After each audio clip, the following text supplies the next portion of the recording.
అందరికీ నమస్తే. కూటమి ప్రభుత్వం ఏర్పడిన తర్వాత మార్కాపురాన్ని జిల్లా చేస్తారని చంద్రబాబు నాయుడు గారు హామీ ఇచ్చారు. అన్నట్లుగానే రాష్ట్రంలో కూటమి ప్రభుత్వం ఏర్పడిన తర్వాత మార్కాపురాన్ని జిల్లా చేశారు. ముఖ్యంగా మార్కాపురాన్ని కనిగిరి, మార్కాపురం, గిద్దలూరు, ఎర్రగొండాయపాలెం, దర్శి ఈ 5 ప్రాంతాలని ఒక జిల్లాగా ఏర్పాటు చేయడం జరిగింది. ముఖ్యంగా చూసుకున్నట్లయితే 2019లో ఎన్నికల ముందు వైఎస్ఆర్ కాంగ్రెస్ పార్టీ పాదయాత్ర చేసినటువంటి జగన్మోహన్ రెడ్డి గారు మార్కాపురానికి 2 హామీలు ఇచ్చారు. మార్కాపురం ఎప్పటి నుంచో దశాబ్దాల కాలం నాటిగా ఉన్నటువంటి ఒక చిరకాల కోరిక వెలుగొండ ప్రాజెక్టు. రెండవది మార్కాపురం జిల్లా. ఎందుకంటే గతంలో కర్నూలు జిల్లా విభజన చెందేటప్పుడు మార్కాపురాన్ని వెనుకబడిన ప్రాంతంగా ప్రత్యేక జిల్లా ఇవ్వాలని చెప్పేసి అప్పట్లో పెద్ద ఎత్తున ఉద్యమం నడిచింది. కానీ కొన్ని జిల్లా భౌగోళిక స్వరూపాల దృష్ట్యా ఆ రోజు తప్పనిసరి పరిస్థితుల్లో ఒంగోలులో కలపడం జరిగింది. అయితే 2019లో వైఎస్ఆర్ కాంగ్రెస్ పార్టీ అధికారంలోకి వచ్చిన తర్వాత జగన్మోహన్ రెడ్డి గారు ఇచ్చినటువంటి హామీని తొంగలో దొక్కుతూ కేవలం వాళ్ళ యొక్క రాజకీయ ప్రాధాన్యత కోసం, వాళ్ళ రాజకీయ లబ్ధి కోసం మార్కాపురాన్ని జిల్లా అనేదాన్ని పక్కన పెట్టేసి ప్రకాశం జిల్లాలోనే అసంతృప్తిగానే లేకపోతే అసంపూర్ణంగానే జిల్లా విభజన చేయడం జరిగింది. ఎందుకంటే మార్కాపురం, ఎర్రగొండాయపాలెం, కనిగిరి అలాగే గిద్దలూరు ఈ 4 ప్రాంతాల్లో రెడ్ల సామాజిక వర్గం ఎక్కువగా ఉంది. అట్లాగే వైఎస్ఆర్ కాంగ్రెస్ పార్టీకి బాగా పట్టున్నటువంటి ప్రాంతం పశ్చిమ ప్రకాశం అంతా కూడా వైఎస్ఆర్ కాంగ్రెస్ పార్టీకి పట్టున్నటువంటి ప్రాంతం. ఎక్కడైతే ఈ యొక్క జిల్లాని పక్కకు నెట్టినట్లయితే ఇటు ఉన్నటువంటి అంటే ఒంగోలుకు కొత్తగా ఏర్పడేటువంటి ప్రాంతాలలో రెడ్ల యొక్క రాజకీయ ప్రాధాన్యత తగ్గిపోయిద్దని దృష్టిలో పెట్టుకొని ఆ రోజు కేవలం వాళ్ళ రాజకీయ ప్రాధాన్యత కోసం జిల్లాని అశాస్త్రీయంగా విభజన చేశారు. అయితే ఈ యొక్క అశాస్త్రీయ విభజన పైన కందుల నారాయణ రెడ్డి గారు అలాగే తెలుగుదేశం పార్టీ శ్రేణులు పెద్ద ఎత్తున ఉద్యమం చేశారు. ఈ ఉద్యమాన్ని దృష్టిలో పెట్టుకున్నటువంటి తెలుగుదేశం పార్టీ ఎన్నికల్లో పాదయాత్రలో నారా లోకేష్ గారు ఒక స్పష్టమైనటువంటి హామీ ఇచ్చారు.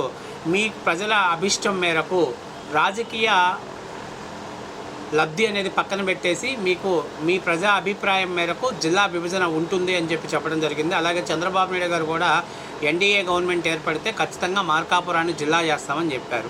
సో ఈరోజు మార్కాపురం జిల్లాని చేయటం జరిగింది. గెజిటెడ్ నోటిఫై కూడా చేసి ఇవ్వటం జరిగింది.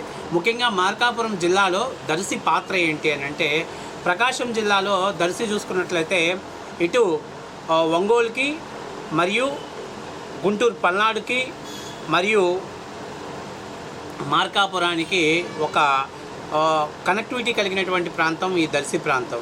అంతేకాకుండా దర్శి ప్రాంతాన్ని కానీ మార్కాపురం జిల్లాలో తీసుకున్నట్లయితే ముఖ్యంగా దొనకొండ ప్రాంతంలో ఉన్నటువంటి భూములన్నిటినీ కూడా ఇండస్ట్రియల్ క్యాడర్కి కావాల్సినటువంటి భూములు అలాగే ప్రభుత్వానికి సంబంధించినటువంటి భవనాలు నిర్మించుకోవడానికి కావాల్సినటువంటి భూములు కూడా కోకొల్లగా ఉన్నాయి. దాదాపుగా మార్కాపురానికి టౌన్కి ఒక హెడ్జ్ అంటే బోర్డర్ని టచ్ చేయడంలో దొనకొండ మండలం అనేది కీలక పాత్ర పోషిస్తుంది. కాబట్టి తద్వారా మార్కాపురంలో ఏమైనా కొన్ని ఫెసిలిటీస్ లేకపోతే అవి దొనకొండ ప్రాంతంలోకి ఎస్టాబ్లిషన్ చేసుకోవడానికి కావాల్సినటువంటి అనువైన వాతావరణం ఉంటుంది. అంతేకాకుండా ఈ దర్శి ప్రాంతాన్ని మార్కాపురం జిల్లాలో కలపడం ద్వారా ముఖ్యంగా చూసుకున్నట్లయితే త్రిపురాంతకం మీదుగా వచ్చేటువంటి సాగర్ కెనాల్ జోన్ 1 సాగర్ కెనాల్లో వచ్చేటువంటి వాటర్ని మనం ప్రకాశం జిల్లా అంటే ఒంగోలు తాగునీటి అవసరాల కోసం వాడేటువంటి ఛానల్ డిస్ట్రిబ్యూషన్ అంతా కూడా ఈ కాలంలో ఇక్కడి నుంచి నడుస్తుంది. కాబట్టి అది ఒకటి. రెండవది వెలుగొండ ప్రాజెక్టు పూర్తి చేసినట్లయితే ఎక్కడైతే నల్లమల సాగర్ ప్రాజెక్ట్ ద్వారా వచ్చే నీళ్ళని కూడాను త్రిపురాంతకం ఈ మధ్యలో అంటే ఏదైతే మార్కాపురం జిల్లాలో ఉన్నటువంటి డిస్ట్రిబ్యూషన్ ఛానల్స్లో ఎక్కడో ఒక చోట లింకు తీయటం ద్వారా షార్ట్కట్లో ఒంగోలుకి తాగునీటి సమస్యని కూడా పరిష్కరించుకునే అవకాశం ఉంటుంది. తద్వారా దర్శి ప్రాంతానికి పూర్తి నీటి స్టోరేజ్ చేసుకునేటువంటి కావాల్సినటువంటి పూర్తి కెపాసిటీ అనేది ఏర్పడుతుంది. తద్వారా మార్కాపురం జిల్లాకి కావాల్సినటువంటి ముఖ్యంగా ఇప్పటికీ కూడా కనిగిరి, పొదిలి లాంటి ప్రాంతాలకి కూడా ఇక్కడి నుంచే తాగునీరు వెళ్తున్నటువంటి పరిస్థితి ఉంది. కాబట్టి తద్వారా నీటి స్టోరేజ్ కెపాసిటీ యొక్క దర్శి ప్రాంతానికి ఎక్కువగా ఉంటుంది. కాబట్టి దర్శి అనేది మార్కాపురం జిల్లాకి నీటి ఎద్దడిని కట్టడి చేయడానికి ఉపయోగపడేటువంటి అవకాశం ఎక్కువగా ఉంటుంది. అలాగే అభివృద్ధి పరంగా చూసుకున్నట్లయితే దొనకొండ ప్రాంతంలో ప్రభుత్వ ల్యాండ్స్ ఎక్కువగా ఉన్నాయి. కాబట్టి ఖచ్చితంగా ఇండస్ట్రియల్ క్యాడర్ ఆల్రెడీ ఎందుకంటే ఇంతకుముందే దొనకొండ ప్రాంతాన్ని ఇండస్ట్రియల్ క్యాడర్గా అనుకున్నారు. కొన్ని అనివార్య కారణాల వల్ల కొంత కన్స్ట్రక్షన్ వర్క్ జరిగింది కానీ పూర్తి స్థాయిలో జరగలేదు. ఇప్పుడు ఇండస్ట్రియల్ క్యాడర్ కావాల్సినటువంటి భూములన్నీ ఇక్కడ ఉన్నాయి కాబట్టి ఖచ్చితంగా దొనకొండ మార్కాపురం వే లైన్ అభివృద్ధి చెందుతుంది. ఆ లైన్కే అనంతపురం ఎక్స్ప్రెస్ వే కనెక్ట్ అవుతుంది కాబట్టి ఖచ్చితంగా దర్శి ప్రాంతంలో భూముల రేట్లు గణనీయంగా పెరగటమే కాకుండా అంత్యంత వేగంగా అభివృద్ధి చెందేటువంటి ప్రాంతం కూడా దర్శి అయ్యేటువంటి అవకాశం ఎక్కువగా ఉంటుంది ఈ మార్కాపురం జిల్లాలో దర్శి ప్లేస్ని ఇవ్వటం ద్వారా. ఎందుకంటే ఇక చీమకుర్తి నుంచి గ్రానైట్ ఎక్స్పోర్ట్ కానివ్వండి, లేకపోతే అనంతపురం ఎక్స్ప్రెస్ వే రావడం ద్వారా ఈ యొక్క ఇండస్ట్రియల్ క్యాడర్గా కానీ దొనకొండ క్యాడర్ కానీ డెవలప్ అయిన క్యారిడార్ కానీ డెవలప్ అయినట్లయితే అక్కడ నుంచి ఎక్స్పోర్ట్ అయ్యేటువంటి అన్నీ కూడాను అనంతపురం ఎక్స్ప్రెస్ హైవే ద్వారా అమరావతి లైన్ కలుస్తుంది కాబట్టి ఖచ్చితంగా దర్శికి ఒక మహర్దశ రాబోతుంది, అభివృద్ధిలో కీలక పాత్ర కాబోతుంది. అంతేకాకుండా మొత్తం నీటి స్టోరేజ్ ఇక్కడే ఉంటుంది కాబట్టి దర్శి ప్రాంతానికి ఫ్లోరైడ్కి చెక్ పెట్టేటువంటి అవకాశం ఎక్కువగా ఉంటుంది.